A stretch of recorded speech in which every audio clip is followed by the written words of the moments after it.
بسم الله الرحمن الرحيم. تبارك الذي بيده الملك وهو على كل شيء قدير. الذي خلق الموت والحياة ليبلوكم أيكم أحسن عملا وهو العزيز الغفور. الذي خلق 7 سماوات طباقا. அஸ்ஸலாமு அலைக்கும் வரஹ்மத்துல்லாஹி வபரகாத்துஹு. கண்ணியத்திற்குரிய எல்லாம் வல்ல அல்லாஹுவின் நல்லடியார்களே, அல்லாஹுவின் அருள் பொங்கும் புனிதம் நிறைந்த ரமலான் மாதத்தில் மரணமும் மறுமையும் என்கிற தலைப்பின் கீழ் மரணம் கற்றுத்தருகிற பல்வேறு பாடங்களை தொடர்ச்சியாக நாம் அறிந்து வருகிறோம். அதில் நேற்றைய தினம் இறுதியாக மரணித்தவர்கள் செவியேற்பார்கள் என்று நம்புவது திருமறை குர்ஆனுக்கு எதிரானது, அறிவியலுக்கும் சிந்தித்து பார்க்கிற ஒரு நியாயமான அறிவுக்கும் முரணானது என்பது குறித்த சில செய்திகளை நேற்றைக்கு இறுதியாக நாம் பார்த்திருக்கிறோம். அதன் தொடர்ச்சியாக இறந்தவர்கள் செவியேற்பார்கள் என்று நம்புகிற அந்த நம்பிக்கை என்ன விளைவுகளை ஏற்படுத்துகிறது என்று சிந்தித்து பார்த்தால், அது மன்னிக்க முடியாத பெரும் பாவத்தை செய்கிற பெரும் விளைவை உண்டாக்கிறது. அதுதான் நாம் அச்சப்பட வேண்டிய, அதை பற்றி திரும்ப திரும்ப பேசணும், அதிலிருந்து மக்களை மீட்டெடுக்கணும் அப்படின்னு நம்ம நினைப்பதற்கான காரணம் என்னன்னா, அது ஏற்படுத்துகிற விளைவுகள், அதனால் ஏற்படக்கூடிய பாதிப்புகள் என்னன்னு பார்த்தா, முஸ்லீம் என்று சொன்னாலே மறுமையில் சொர்க்கத்துக்கு போவதற்கு வாய்ப்புடையவர்கள், அல்லாஹ்வை ஏற்றுக்கொண்டவர்கள். ஆனால் அல்லாஹ்வை ஏற்றுக்கொண்ட அந்த மக்களையே நாளை மறுமையில் சொர்க்கத்தின் வாடையை கூட நுகர முடியாத அளவிற்கு நிரந்தரமாக நரகப்படுகொலியில் தள்ளுகிற ஒரு பெரும் பாவமாக அது மாறி போயிடுது. அதனால தான் அதை பற்றி நம்ம பேச வேண்டியது இருக்குது. இல்லாட்டி அது ஒரு நம்பிக்கை, இறந்தவங்க கேட்பாங்கன்னு நினைக்கிறாங்கப்பா அப்படின்னு அதோட முடிஞ்சு போயிடுச்சுன்னா அதை பற்றி நம்ம விவாதிக்க வேண்டிய எத்தனையோ பேர் எத்தனையோ கருத்துக்கள் வச்சுருக்கிறாங்க. எல்லா கருத்துக்களையும் நம்ம பேசி எல்லா கருத்துக்கும் மறுப்பு சொல்லி அப்படி நம்ம செய்கிறது இல்லை. ஆனால் இதுக்கு மட்டும் நம்ம ஏன் அப்படி செய்கிறோம்னு கேட்டால், அது ஏற்படுத்துகிற விளைவுகளும் பாதிப்புகளும் ரொம்ப பாரதூரமாக இருக்கிற காரணத்தினால தான் இதை நாம் ரொம்ப கடுமையாக பார்க்க வேண்டிய தேவை இருக்குது. அப்படி அது எதனால், எந்த அடிப்படையில் அந்த பாதிப்புகளை விளைவுகளை உண்டாக்குது அப்படின்னு நம்ம யோசித்து பார்த்தா, இப்போ நாம் சாதாரணமாக யோசிப்போமே, அல்லாஹ்வுடைய ஆற்றல் அல்லாஹ்வை போல வேறு யாருக்கும் இருக்குதா அப்படின்னு கேட்டால், முஸ்லீம்கள் எல்லாரும் ஒரே குரலில் ஒரே கோரஸாக சொல்லுவாங்க, அது மாதிரி யாருக்குமே இல்லைன்றுவாங்க. இதில் யாருக்கும் மாற்றுக்கிறது கிடையாது. முஸ்லீம்களில் எத்தனை பிரிவினர்கள் இருந்தாலும், எத்தனை கொள்கை சார்ந்த பிளவுகள் இருந்தாலும், அத்தனை பேருமே ஏற்றுக்கொள்கிற இஸ்லாத்தினுடைய அடிப்படைகளில் ஒன்று என்னன்னு கேட்டால், அல்லாஹ்வை போல அல்லாஹ்விடம் இருக்கிற ஆற்றலும் அதிகாரமும் வேற யாருக்காவது இருக்குதா அப்படின்னு கேட்டால் இல்லவே இல்லைன்னு மறுத்துருவாங்க. தர்காவுக்கு போகிறவங்களும் அதை மறுத்துருவாங்க, தர்காவுக்கு போகாதீங்கன்னு சொல்லுகிறவங்களும் அதை மறுத்துருவாங்க. வேற எந்தெந்த பிரிவுகளாக ஒருத்தர் இவங்களை காஃபிரும்பாங்க, முஷ்ரிக்கும்பாங்க, இஸ்லாத்தின் வட்டத்தை விட்டு வெளியே போயிட்டாரும்பாங்க. அப்படியாகவெல்லாம் என்ன மாதிரி யாரை விமர்சனம் பண்ணிக்கிட்டாலும், எந்த வகைப்பட்ட பிரிவை சார்ந்தவங்களா இருந்தாலும் எல்லாருமே ஒத்த கருத்துல வரக்கூடிய செய்தி என்னன்னு கேட்டா, அல்லாஹ்வை மாதிரி யாரும் இல்லை, அல்லாஹ்வுடைய ஆற்றல் யாருக்கும் கிடையாது. ஏன்னா குர்ஆன்ல ரொம்ப தெளிவாக சந்தேகத்திற்கு இடம் இல்லாம அல்லாஹ் இந்த செய்தியை திரும்ப திரும்ப பல இடத்துல வலியுறுத்தி இருக்கிறான். லைஸ கமிஸ்லிஹி ஷைஉன், அவனை போல எவருமே இல்லை. வலம் யகுல்லஹு குஃபுவன் அஹது, அவனுக்கு நிகராக யாரும் இல்லை. இந்த கருத்துப்பட குர்ஆன் தெளிவாக சந்தேகத்திற்கு இடமில்லாத வார்த்தைகள்ல நிறைய சொல்லி இருக்கிற காரணத்தினால எல்லாரும் இதை தெளிவாக புரிஞ்சிருக்கிறாங்க, இதை தெளிவாக சொல்லவும் செய்கிறாங்க. இப்போ இந்த விஷயத்தோடு நாம் இதை ஒப்பிட்டு பார்த்தோம்னா, இறந்தவர்கள் செவியேற்பார்கள் அப்படின்னு நம்புகிற இந்த நம்பிக்கையினால ஏற்பட்ட சிக்கல் என்னன்னா, நேரடியாக எதை மறுக்கிறார்களோ அதை தம்முடைய செயலிலே முஸ்லீம்கள் செய்து விடுகிறார்கள். நேரடியாக அல்லாஹ்வுக்கு ஈக்குவலாக அல்லாஹ்வுடைய ஆற்றல் படைத்தவர், அல்லாஹ்விடம் இருக்கிற ஒரு பண்பு இவரிடத்துல இருக்குன்னு யார்கிட்டையாவது சொல்லணும்னா இல்லைன்னு சொன்னவங்க, ஆனால் தங்களுடைய செயல் வடிவத்தில் அல்லாஹ்வுடைய பண்பு இன்னொருத்தருக்கு இருப்பதாக இந்த நம்பிக்கையின் வழியாக அவர்கள் தங்களை வெளிப்படுத்துகிறார்கள். எப்படி வெளிப்படுத்துறாங்க? சாதாரண இப்போ நான் ஒரு செய்தி சொல்கிறேன், நான் அல்லாஹ் மாதிரி. எப்படிப்பா அல்லாஹ் மாதிரி? அல்லாஹ் வந்து குர்ஆன்ல தன்னை பத்தி சொல்லும் பொழுது நான் பார்க்கிறேன் என்று சொல்கிறான். அல்லாஹ் பார்க்கிறான், நானும் பார்க்கிறேன், எனவே அல்லாஹ்வும் நானும் ஒன்று அப்படின்னு நான் சொன்னா இது முஸ்லீம்களுக்கு எவ்வளவு பெரிய கோபத்தை தரும். அல்லாஹ்வை நம்புகிற மக்களுக்கு பத்தியா எவ்வளவு திமிரு, எவ்வளவு ஆணவம். அல்லாஹ் மாதிரி அவங்கள இவரு அல்லாஹ் பார்க்கறான், இவர் அல்லாஹ் பார்க்கறது இவர் பார்க்கறது ஒண்ணா? அல்லாஹ் பார்க்குற மாதிரி இவனால பார்க்க முடியுமா?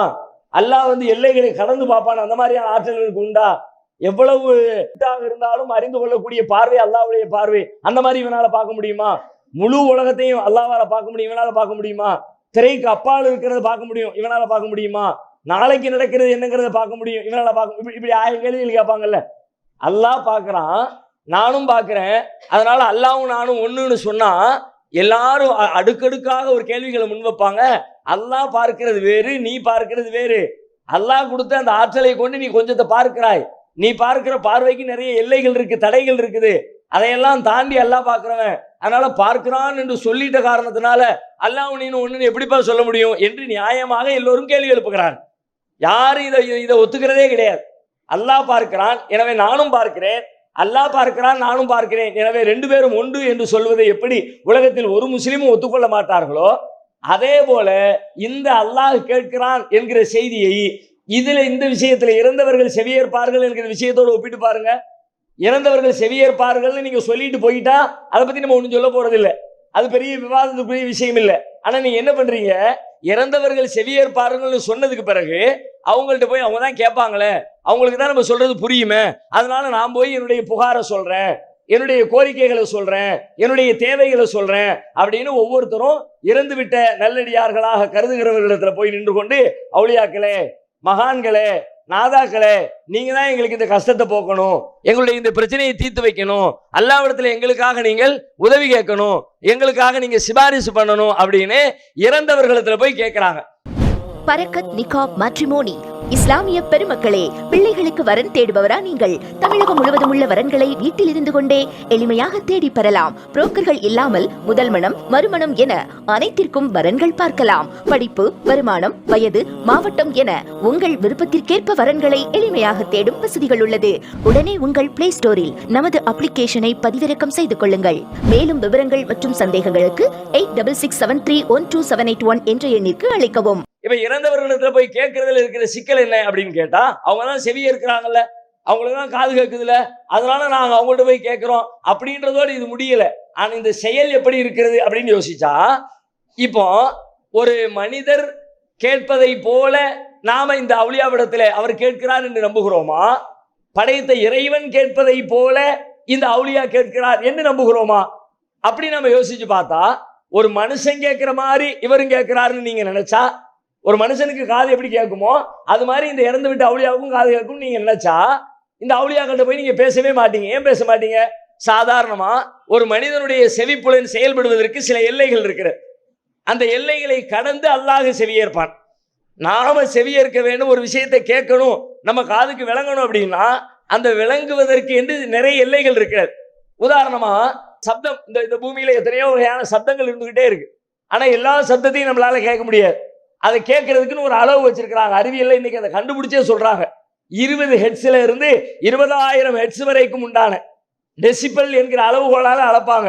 இந்த 20 டெசிபல்ல இருந்து 20,000 டெசிபல் அளவு வரைக்கும் ஒரு சவுண்ட் இருந்துச்சுன்னா அந்த சப்தத்தை நம்முடைய காதுகளால் கேட்க முடியும். 20 டெசிபலுக்கு கீழே ஒரு சத்தம் வந்துச்சுன்னா அந்த சத்தத்தை இந்த காதை வச்சு கேட்கவே முடியாது. இப்ப உதாரணமா நம்ம உடம்புக்குள்ள பெரிய இயந்திரங்கள் ஓடிக்கிட்டே இருக்கு, உள்ளுக்குள்ள அறவை மிஷின் இருக்கிறது, இதயத்துல ரத்தத்தை பம்ப் பண்ணக்கூடிய வேலைகள் நடந்துகிட்டு இருக்குது, கிட்னி சுத்திகரிப்பு வேலையை பண்ணிக்கிட்டு இருக்குது, உள்ளுக்குள்ள எல்லாம் பெரிய சத்தங்கள் இருக்கிறது. ஆனா அந்த சத்தங்கள் நமக்கு கேட்கறதே இல்லை. ஏன்னு கேட்டா அந்த சத்தத்தினுடைய அளவு கம்மி. அந்த சப்தம் 20 டெசிபலுக்கு கீழே இருக்கிற காரணத்தினால நம்ம காதுகளுக்கு அது கேட்கல. ஒருவேளை கேட்கிற மாதிரி 0ல இருந்து அல்ல கேட்க வச்சிருந்தான்னு வச்சுக்கோங்க, நம்மளால ஒரு வேலையும் செய்ய முடியாது. ஏன்னா இந்த சத்தமே பெரிய இறைச்சலா இருக்கும். நம்மளால தூங்க முடியாது, நம்மளால பேச முடியாது, நம்மளால வாழவே முடியாது, வேற யாரோடையும் உரையாட முடியாது. ஏன்னு கேட்டா நம்ம உடம்புக்குள்ளேயே அவ்வளவு சத்தம் கேட்டுக்கிட்டே இருக்குன்னு வச்சுங்க. எப்ப பார்த்தாலும் கிரு கிரு கிருன்னு உள்ளுக்குள்ள இயங்குகிற எல்லா இயந்திரங்களும் போடுகிற சத்தம் காதுல விழுந்துச்சுன்னா நம்மளால உலகத்துல வாழ முடியாது. அப்ப இந்த சத்தத்தை எல்லாம் அல்லாஹ் வந்து நம்ம காதுக்கு கேட்க விடாத மாதிரி சைலண்ட் பண்ணி விட்ட காரணத்தினால நமக்கு இந்த மாதிரி 1000 சத்தம் இருக்கு. இப்ப நம்ம உட்கார்ந்துருக்கு இந்த இடத்துல நிறைய சத்தங்கள் இருக்குது. அந்த சப்தத்தை எல்லாம் நம்மளால கேட்க முடியல. ஏன்னா நம்முடைய காதின் கேட்கும் திறன் எவ்வளவோ அந்த லெவலுக்கு அந்த சப்தம் வரவில்லை. ஒன்று. சில சப்தங்கள் இருக்கிறது 2000 டெசிபல் தாண்டி இருக்கும், அந்த சத்தத்தையும் கேட்க முடியாது. அதையும் கேட்கக்கூடிய ஆற்றல் நம்முடைய காதுகளுக்கு கிடையாது. ஓகே, இப்படி நம்முடைய காதுகள் செயல்படுவதற்கு அல்லாவுக்கு அப்படியா? 20 டெசிபலுக்கு மேல இருந்தா தான் அல்லாஹ் கேட்பான், அல்லது 2000 டெசிபலுக்கு உள்ள இருந்தா தான் அல்லாஹ் கேட்பான். அதுக்கு கீழே இருந்துச்சுன்னா அல்லாஹ் யாரும் சொல்ல முடியாது. அல்லாஹ்வுடைய காது கேட்கும் திறன் என்பது இதையெல்லாம் விட தாண்டியது. சப்தமே இல்லை, டெசிபல் அளவுகளுக்குள்ளே வராதுன்னு நீங்க சொல்றீங்க, ஒரு பேச்சுக்கு சொல்றீங்கன்னு வச்சுக்கோமே. இருட்டுக்குள்ள ஒரு எறும்பு ஒண்ணு ஒரு பாறையில ஊர்ந்து செல்லுகிறதுன்னு சொன்னா அந்த ஊர்ந்து செல்லுகிற அடிகளை எடுத்து வைக்குது பாத்தீங்களா? காலை தூக்கி வச்சு நடக்குதுல்ல, அதை நம்ம ஒரு சப்தத்தின் பட்டியலே சேர்க்க மாட்டோம். ஒரு மனுஷன் நடந்தா சப்தம் இருக்குன்னு சொல்லுவோம், ஒரு பூனை நடந்தா கூட சப்தம் இருக்குன்னு சொல்லுவோம். பூனை மாதிரி மெதுவா வர்றாமோ, பூனை சத்தம் நம்ம காதலே விழாது. ஆனால் நம்ம எல்லாரும் ஒத்துக்குவோம், என்ன ஒத்துக்குவோம்? பூனை நடந்தா கூட அந்த நடக்கிற சப்தம் அதுக்குன்னு ஒரு ஓசை இருக்குது, சவுண்ட் இருக்குது. அப்படியான சப்தம் எறும்புக்கு நம்ம கற்பனை பண்ணியிருக்க மாட்டோம். எறும்புன்னு யோசிக்கும் பொழுது எறும்பு எல்லாம் நடந்து வர்றதுக்கு 1000 எறும்பு சேர்ந்த உடனே சப்தம் அப்படி கேட்டுருச்சுன்னு நம்ம சொல்லவே மாட்டோம். அது நடப்பதற்கு ஒரு ஓசை இருப்பதாகவே நாம வாழ்க்கையில கற்பனை பண்ணியிருக்க மாட்டோம். அப்படிப்பட்ட ஒரு எறும்பு நடந்து சென்றால் கூட அந்த எறும்பின் ஓசையை, காலடி ஓசையை கேட்கிற ஆற்றல் அல்லாஹ்வுடைய செவிப்புலனுக்கு உண்டு. உலகத்துல மனிதர்களுக்கு அப்படிப்பட்ட செவிப்புலன் கிடையவே கிடையாது. அதே மாதிரி ஒரு மனிதர் கேட்கிறார் என்று சொன்னால் பேசுகிறவரும் கேட்கிறவரும் அருகிலே இருந்தால் மட்டும்தான் அந்த செவி வேலை செய்யும். நம்முடைய காது எப்ப கேட்கும்னு கேட்டா, பேசுற நானு நீங்க எல்லாம் பக்கத்துல உட்கார்ந்தா அவ்வளவு தூரத்துல கேட்கும். நான் எங்கேயோ 10 கிலோமீட்டர் தள்ளி உட்கார்ந்து நீங்க இங்க உட்கார்ந்து நான் பேசுற பேச்சை கேட்க முடியுமானா? நேரடியா கேட்க முடியாது. ஒருவேளை அப்படி கேட்பதாக இருந்தால் அந்த தூரத்தை குறைக்கக்கூடிய கருவிகளை பயன்படுத்தும். செல்போன் மாதிரி, டெலிபோன் மாதிரி, மைக் மாதிரி, இந்த மாதிரியான கருவிகளை பயன்படுத்தி தூரத்தை குறைத்து தான் அந்த சப்தத்தை கேட்க முடியுமே தவிர, நான் வெறுந்தொண்டையில பேசுறத மெட்ராஸ்ல உள்ள உட்கார்ந்து ஒருத்தர் கேட்க முடியுமா? மெட்ராஸ்ல ஒருத்தர் பேசிக்கிட்டு இருக்காரு, நம்ம காதுல இன்னைக்கு கேட்குதா? அமெரிக்காவில் ஒருத்தர் பேசிக்கிட்டு இருக்காரு, நம்ம காதுல கேட்குதா? நமக்கு எதுவுமே கேட்கல. ஏன் கேட்கல? அதை கேட்கிற ஆற்றல் நம்முடைய காதுகளுக்கு கிடையாது. எங்கோ தொலைவில் பேசப்படுவதை கேட்க முடியாது. ஆனால் அல்லாஹ் ரப்பல் ஆலமீனுக்கு தமிழ்நாட்டில் நம்ம ஏரியா தான் கேட்கும். இந்த இடத்துல நம்ம பேசுறதை கேட்கணும்னா அல்லாஹ் இங்க தாருசலாமுக்கு வரணும். பிறகு வரகநேரில் பேசுறது கேட்கணும்னா வரகநேரிக்கு அல்லாஹ் போகணும். அதுக்கப்புறம் அங்கிருந்து மும்பையில பேசுறது கேட்கணும்னா டிராவல் பண்ணி மும்பைக்கு. அப்படி தேவையில்லையா அல்லாவுக்கு? அல்லாவுக்கு அப்படியான எந்த தேவையுமே இல்லை. எங்க பேசினாலும் அல்லாஹ்வுடைய காதுகள் கேட்கும், எல்லாவற்றையும் கேட்பான். முழு உலகத்திலையும் எங்கெங்க என்னென்ன சத்தங்கள் ஓசைகள் இருக்கிறதோ எல்லாவற்றையும் கேட்கிற ஆற்றல் அல்லாஹ்வின் செவிப்புலனுக்கு உண்டு. அது மட்டும் இல்லை, நமக்கு 2 காது இருந்தா கூட ஒரு நேரத்தில் ஒரு சப்தத்தை தான் நாம கேட்டு புரிந்து கொள்ள முடியும். ஒன்றுக்கு மேற்பட்ட சப்தத்தை புரிய முடியுமா? காது டாக்டர்கிட்டே போறேன்னு வச்சுக்கோங்க ஒரு பேச்சுக்கு, அவர் காதை கரைச்சு குடிச்ச ஒரு காதுல என்னென்ன நரம்பு இருக்குது, எப்படி வேலை செய்யும், எப்படி அது நோய்வாய்ப்படும் எல்லாம் தெரிஞ்சு அக்கு வேற ஆணி வேற பிரித்து அறிந்து வைத்திருக்கிற ஒரு இஎன்டி ஸ்பெஷலிஸ்ட போய் நீங்க உட்கார்றீங்க. நீங்கள் அனாதை குழந்தைகளை ஆதரிக்க விரும்புகிறீர்களா? தந்தை இழந்து தரமான உணவின்றி, நல்ல உடைகளின்றி, சரியான வழிகாட்டுதலின்றி அனாதைகளாக வாழும் இந்த குழந்தைகளுக்கு உதவும் கரங்கள் தான் தாருல் இல்ம் உதவும் கரங்கள். அல்லாஹ்வின் உதவியால் 2010 10 குழந்தைகள் என்று ஆரம்பிக்கப்பட்ட இந்த உதவும் கரங்கள் சமூகத்தில் கவனிப்பாரற்று அதிகரித்து வரும் அனாதை குழந்தைகளை கருத்தில் கொண்டு தற்போது 160 குழந்தைகளுக்கு மேல் பொறுப்படுத்தி செயல்பட்டு வருகிறது. இவர்களின் கண்ணீரை துடைத்திட நீங்கள் தாராளமாக உதவுங்கள். உங்கள் ஜகாத் மற்றும் சதக்காவை அனுப்ப வேண்டிய முகவரி தாருல் இல்ம், நம்பர் 64, பார்த்தசாரை தெரு, பழைய வண்ணாரப்பேட்டை, சென்னை 21. வெப்சைட் தாருல் இல்ம் hh.com. தொடர்புக்கு 9840725020 9600055060. டாக்டரை பார்க்குற காதுல புண்ணு இருக்குதுங்க, வலி இருக்குதுங்க அப்படின்னு அவர் என்ன செய்யறாரு? உங்களுக்கு ஒரு டோக்கனை கொடுத்துரு. அவர் ரூம்ல பக்கத்தில் உட்கார வச்சுறாரு. எல்லாம் லைனாவா? 1ஆம் நம்பர் முதல்ல, 2ஆம் நம்பர் 2வது, 3ஆம் நம்பர் 3வது. ஏன் ஒரே நேரத்தில் 2 பேர் உள்ள அனுப்பு? ஏன் வலது பக்கம் ஒரு ஆள் சொல்லு, இடது பக்கம் ஒரு ஆள் சொல்லு அப்படின்னு சொல்ல முடியுமா? அப்படி எந்த டாக்டராவது பேசியிருக்காரா? ஏன் பேசல? அவர் காதுக்கு படித்த டாக்டராகவே இருந்தாலும் சரிதான், அவரால் அந்த நேரத்தில் ஒரு செய்தியைத்தான் கேட்டு புரிய முடியுமே தவிர ஒரே நேரத்தில் 2 விஷயத்தை கேட்கிற ஆற்றல் மனிதனுடைய காதுகளுக்கு இல்லை. 2 பேர் ஆளாளுக்கு பேச ஆரம்பிச்சா நிப்பாட்டுன்றோம். ஒவ்வொருத்தனா பேசு, ஆளாளுக்கு பேசுனா எப்படி கேட்கும், எப்படி புரியும் அப்படின்னு நம்ம பேசுவோம்ல. அப்ப மனிதனுடைய காது கேட்கணும்னா ஒரு நேரத்தில் ஒரு சப்தம் தான் கேட்குமே தவிர 2 சப்தத்தை விளங்கி கொள்ள முடியாது. மனிதனின் செவிப்புலனுக்குள்ள தடைகள். அதே மாதிரி மனிதனுடைய செவிப்புலன், நான் பேசுகிற இந்த பேச்சுக்கள் உங்கள் காதுகளை சேர்வதற்கு இந்த இடத்துல காற்று அலைகள் இருக்க வேண்டும். காற்று இல்லைன்னு, காற்றை தடுத்துட்டோம்னு வச்சுக்குவோம், ஒரு பெரிய கண்ணாடி கூண்டு போட்டாச்சு உள்ள. நான் கூண்டுக்குள்ள நிக்கிறேன். உள்ள இருந்து பயங்கரமா சத்தம் போடுறேன். கூண்டு அடைச்சாச்சு, மைக்கு ஒண்ணும் கிடையாது. கூண்டுக்குள்ள நின்றுக்கிட்டு உங்க ரூம்ல உட்காந்துருக்க உங்க எல்லாத்துக்கும் கேட்கணும்னு உள்ள கடந்து ஹை டெசிபல்ல சத்தம் போடுறேன். 2000 டெசிபல் சவுண்டு. அதிகபட்சமா நம்முடைய காது எவ்வளவு கேட்குமோ அவ்வளவு பெரிய சத்தத்தை உள்ள உட்காந்து போடுறேன். உங்களுக்கு காது கேட்குமா? வெளியில இருந்து பார்த்துக்கிட்டே இருப்பிய, பரிதாபமா பார்ப்பிய. அங்கிறாரு எங்கிறாரு, கையை தூக்குறாரு, என்னென்னலாமோ உள்ள இது பண்ணிக்கிட்டு இருக்காரு. என்னமோ சொல்ல வர்றான் மனுஷன், ஆனா என்ன சொல்றாருன்னு தெரியலையே. பரிதாபம் தான் பட முடியுமே தவிர சொல்லுகிற செய்திகளை கேட்க முடியுமா? ஏன் முடியல? நான் பேசுகிற பேச்சை கடத்தி கொண்டு வந்து உங்கள் காதுகளில் சேர்க்கிற காற்று அலைகளை நாம் தடுத்துட்டோம். அந்த காத்து இருக்க போய் தான், என் வாய் பக்கத்தில் இருக்கிற காத்து உங்க காதுக்கு வர போய் தான் அந்த செய்தி உங்களால் புரிய முடியுது. இங்க இருக்கிற காத்து அங்க வரல, க்ளோஸ் பண்ணிட்டோமா, காது கேட்காது. அப்ப இந்த மனுஷனுடைய காது கேட்பதற்கு பல எல்லைகள் இருக்கிறது. படைத்த ரப்புல் ஆலமீனுடைய காது கேட்பதற்கு எந்த எல்லையும் இல்லை. இப்பொழுது நீங்கள் இறந்தவர்களிடத்திலே அவுலியாக்கள் மகான்கள் என்று சொல்லி போய் பிரார்த்தனை செய்கிறீர்களே, ஒரு மனிதனுடைய காது எப்படி கேட்குமோ அப்படித்தான் நீங்கள் அவரிடத்திலே பேசுகிறீர்களா? அல்லது படைத்த இறைவனுடைய செவி எப்படி செயல்படுமோ அப்படியான முறையிலே நீங்கள் அவரோடு பேசுகிறீர்களா? உங்களுடைய பேச்சு எப்படி அமைஞ்சிருக்குது? அவர்கிட்ட போய் பேசும் பொழுது அவர் நீங்கள் பக்கத்தில் உட்கார்ந்து பேசுறிய, எழுப்பி உட்கார வச்சு தட்டி, பாய் நத்தர்சா பாய், நல்ல பெரிய மனுஷன், பார்த்து ஹெல்ப் பண்ணுங்க, உங்களுக்கு ஊர்ல பெரிய செல்வாக்கு இருக்குது அப்படின்னு நீங்கள் அவர் பக்கத்தில் உட்காந்து பேசுறீங்களா? அவர் இருக்காருன்னு ஒரு பேச்சுக்கு வச்சுக்குவோமே, அவங்க உள்ளுக்குள்ள இருக்கிறாருங்க, நீங்க பேசுறது கேட்கிறாருன்னு வச்சுக்குவோம். அப்படியே வச்சுக்கிட்டா கூட கபருக்குள்ள அடக்கம் பண்ணியாச்சு. நீங்க பேசுற பேச்சு உங்களுடைய காத்து அந்த பூமிக்குள்ள போகாத. மண்ணள்ளி போட்டு மூடிட்டோமே, மேல சிமெண்ட் போட்டாச்சே, அதுக்கு மேல கல் வச்சாச்சே, அதுக்கு மேல ஒரு டைல்ஸ் போட்டாச்சே, அதுக்கு மேல ஒரு சந்துக்கு போட்டாச்சே, அதுக்கு மேல சந்தனம் பூசியாச்சே, அதுக்கு மேல பூவெல்லாம் அள்ளி போட்டு பயங்கரமா காத்து ஒரு இன்ச்சு கூட உள்ள போக முடியாத. உயிரோடு இருக்கிற மனுஷன் உள்ள தூக்கி வச்சா கூட காது கேட்காது. இறந்து போன மனுஷனுக்கு உள்ள அடக்கம் பண்ணிட்டு நான் பேசுறது அங்க கேட்கும்னா, இப்ப நீங்க பண்ற தப்பு என்ன தெரியுமா? காது கேட்காத இடத்திலே இருந்தாலும் படைத்த இறைவனின் காது எப்படி கேட்குமோ அதுபோல காது கேட்காத இடத்திலே இருந்தாலும் என்னுடைய சப்தம் எங்கே போய் சேருகிற தூரத்திலே இல்லாமல் இருந்தாலும் இந்த அவுலியாவிற்கு என்னுடைய சப்தம் போய் கேட்கும் என்று நம்புகிறீர்கள். அப்படியானால் இறைவனின் செவி எப்படியோ அதுபோலத்தான் இந்த அவுலியாவின் செவியும் என்று நீங்கள் நம்புகிறீர்கள். இங்கதான் சிக்கல் வருது. மற்றபடி அவருக்கு காது கேட்கும்னு சொன்னதுனாலயோ அப்படி நம்பினதுனாலே நமக்கு பிரச்சனை இல்லை. உங்களுடைய செயல்பாடு எதை காட்டுகிறது? போய் நின்று பேசும்பொழுது மனுஷன் காது கேட்கணும்னா காத்து இருக்கணுமப்பா. காத்தே இல்லாம எப்படிப்பா பேசுற? அப்ப அல்லாஹ் கேட்கிற மாதிரி இவர் கேட்பாரு, நீ நம்புறியா? அல்லாஹ் கேட்கணும்னா கேட்க மாட்டேன். வேற நீ ஒரு செயல் அப்படித்தானே. வாயில கேட்டா என்ன சொல்ற? அல்லாஹ் காதும் அவுலியா காதும் ஒன்னானு? அதெல்லாம் கிடையாது. அல்லாஹ்வுடைய கேட்கும் தருணம் அவுலியாவின் கேட்கும் தருணம் ஒன்னா? இல்ல இல்ல, அல்லாஹ் கேட்கறது வேற, அவுலியா கேட்கறது வேற. எல்லாம் தெளிவா பாடம் நடத்தி விட்டு கடைசியில அல்லாஹ்விடத்துல பேசுற, இங்க உட்கார்ந்து பேசுற நீ. அல்லாஹ் எங்க இருக்கிறான்? அரிசியில இருக்கிறான், 7வது வானத்துல உட்கார்ந்துருக்கான் அல்லாஹ். அதுக்கு இடையில பல மைல்களுக்கு மேல காற்றே கிடையாது, ஆக்சிஜனே கிடையாது. இங்க இருக்கிற செய்தி அங்க கொண்டு போய் சேர்க்கிறதுக்கு காற்றலைகள் கிடையாது. ஆனா அங்க இருக்கிற அல்லாஹ் இங்க இருக்கிற பேச்சை காற்றே இல்லாத இடத்தில் இருந்து கொண்டு அல்லாஹ் எப்படி செவியேற்கிறானோ அதுபோல இந்த அவுலியாவும் செவியேற்கிறார் என்று நீங்கள் நம்புகிறீர்களா இல்லையா?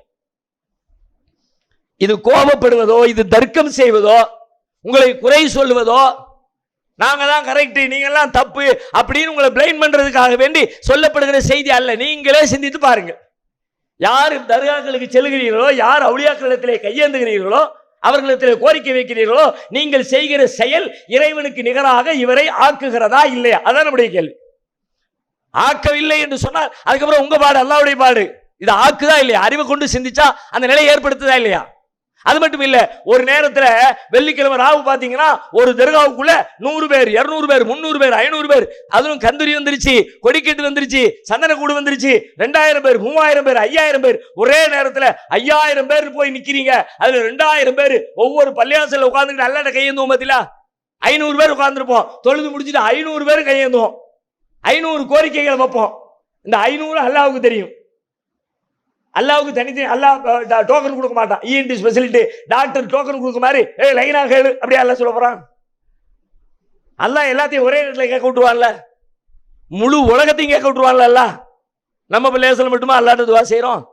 நாம தொழுது முடிச்சுட்டு துவா செய்யற இதே நேரத்தில் அந்த பள்ளியில வலது பக்கம் இருக்க பள்ளிவாசல்ல துவா செய்றாங்க, இடது பக்கத்துல பள்ளிவாசல்ல துவா செய்றாங்க, அந்த பக்கம் பள்ளிவாசல்ல துவா செய்றாங்க, மதுரையில பள்ளிவாசல்ல துவா செய்றாங்க, அமெரிக்கா பள்ளிவாசல்ல துவா செய்றாங்க, ஆப்பிரிக்கா பள்ளிவாசல்ல துவா செய்றாங்க. மொத்த உலகத்திலே லட்சம் பேர் யா அல்லாஹ் என்னுடைய கஷ்டத்தை நீக்கு, யா அல்லாஹ் என்னுடைய பாவத்தை மன்னிச்சிரு, யா அல்லாஹ் எனக்கு வியாபாரத்தில் பரக்கத்தை தா, யா அல்லாஹ் என் குடும்பத்தை சீராக்கித்தா, யா அல்லாஹ் என்னுடைய முன்னோர்களுக்கு சொர்க்கத்தை கொடு.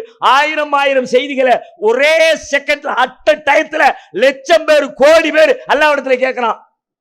அல்லாஹ்வுக்கு கேட்கும், மனுஷனுக்கு கேட்குமா? உங்கள் அஸ்னான் மல்டி ஸ்பெஷாலிட்டி பல் மருத்துவமனை பல் மற்றும் வாய் சம்பந்தப்பட்ட அனைத்து விதமான நோய்களுக்கும் எங்களிடம் சிறப்பு சிகிச்சை அளிக்கப்படும். அஸ்னான் மல்டி ஸ்பெஷாலிட்டி பல் மருத்துவமனை, கலெக்டர் அலுவலகம் அருகில், நாகர்கோவில். நமது தாருசலாம் வாழ்வியல் பயிற்சி மையத்தில் இஸ்லாத்தை கற்க வருவோருக்கு உணவு, தங்குமிடம், ஹத்னா, அபிடவிட் மற்றும் பெயர் மாற்றம் உள்ளிட்ட அனைத்தையும் செய்து கொடுக்க நபர் ஒருவருக்கு ரூபாய் 15,000 செலவாகிறது. இறையருளால் அதற்குரிய வாய்ப்பும் வசதியும் பெற்றவர்கள் ஒருவருக்கோ இருவருக்கோ தம்மால் இயன்றவருக்கு பொறுப்பேற்று இப்பணியில் தம்மையும் இணைத்துக் கொள்ளுமாறு அன்போடு கேட்டுக்கொள்கிறோம். இம்மையின் மூலம் மறுமையை வெல்லும் மகத்தான பணிகள் தொடர உங்கள் துஆக்களை கேட்கிறோம். சிந்தனை, செயல், பொருளாதாரம் உள்ளிட்ட அனைத்து வித ஒத்துழைப்பையும் உங்களிடம் எதிர்பார்க்கிறோம். உங்களுடைய ஜகாத் மற்றும் நன்கொடைகளை கீழ்கண்ட வங்கி கணக்கில் அனுப்பவும். ஒரே நேரத்துல லட்சம் பேருக்கு பேசினா, 1000 பேர் பேசினா, 100 ஏன் 2 பேர் பேசினாலே கேட்க முடியாது. ஒரு நேரத்துல 2 பேர் பேசினாலே நீ பொறு, நீ சொல்லு, நீ வெயிட் பண்ணு அப்படின்னு நிப்பாட்டுறமே. இதான் மனிதனுடைய செவிப்புலன். அல்லாஹ்வுடைய செவிப்புலனுக்கு அப்படி எல்லாம் கிடையாது. இப்ப நீங்க என்ன பண்றீங்க?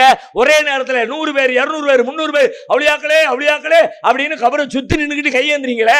இவர்கள் அத்தனை பேருடைய சொற்களையும் அவர் செவியேற்பார் என்று வைத்துக் கொண்டாலும், அவருக்கு காது கேட்குதுன்னே வச்சுக்கிட்டாலும், அவர் உள்ள உட்கார்ந்துருக்காரியா அப்படின்னே வச்சுக்கிட்டா கூட அவருக்கு இத்தனை பேருடைய சப்தத்தையும் ஒரே நேரத்திலே கேட்க முடியுமா? அப்படியானால் நீங்கள் என்ன சொல்ல வருகிறீர்கள்? ஒரே நேரத்தில் எத்தனை பேர் பேசினாலும் எல்லாவற்றையும் எப்படி அல்லாஹ் புரிந்து கொள்வானோ அதுபோல இந்த அவுலியாக்களும் புரிந்து கொள்கிறார்கள். அல்லாஹ்வுடைய ஆற்றல் வச்சுட்டு கேட்கும்போது என்ன சொல்றிய? அல்லாஹ்வுடைய ஆற்றல் யாருக்கும் கிடையாது, அல்லாஹ் கேட்கிற மாதிரி யாரும் கேட்கும். அப்ப இப்ப இதுக்கு என்ன அர்த்தம்? ஒரே நேரத்தில் 10 பேர் கையேந்தினீங்கன்னா அதுக்கு என்ன அர்த்தம்? ஒரே நேரத்தில் 10 பேர் கையேந்தா 10 பேர் பேசுறதே அவர் கேட்பாரு நம்ப போய்த்தானே. நீங்க நம்பலாட்டி அப்ப நீ கேட்கிறியா? கேளுப்பா, நீ முடிச்ச பிறகு நான் கேட்டு அப்படி சொல்லணும்ல, முண்டி அடிச்சுக்கு லைன்ல நிக்கணும்ல. நீங்க யாரும் அப்படி நிக்கலையே, அவங்கவுங்க எல்லாரும் ஒரே நேரத்தில் கையேந்திரீங்க. அதுக்கு அதனுடைய பொருள் என்ன? அது எதை காட்டுகிறது? அல்லாஹ் எப்படி ஒரே நேரத்தில் எத்தனை பேர் பேசினாலும் கேட்பானோ அதுபோல நம்முடைய அவுலியாவும் கேட்பார் என்று மறைமுகமாக, நேரடியா நம்பல, நேரடியா கேட்டா மறுத்துருவீங்க. அல்லாஹ்வுக்கு இணை கற்பிக்கிற பாவம் உங்களுக்கு தெரியுது, ஆனா மறைமுகமாக அதைத்தான் உங்களின் செயலில் வெளிப்படுத்துகிறீர்கள்.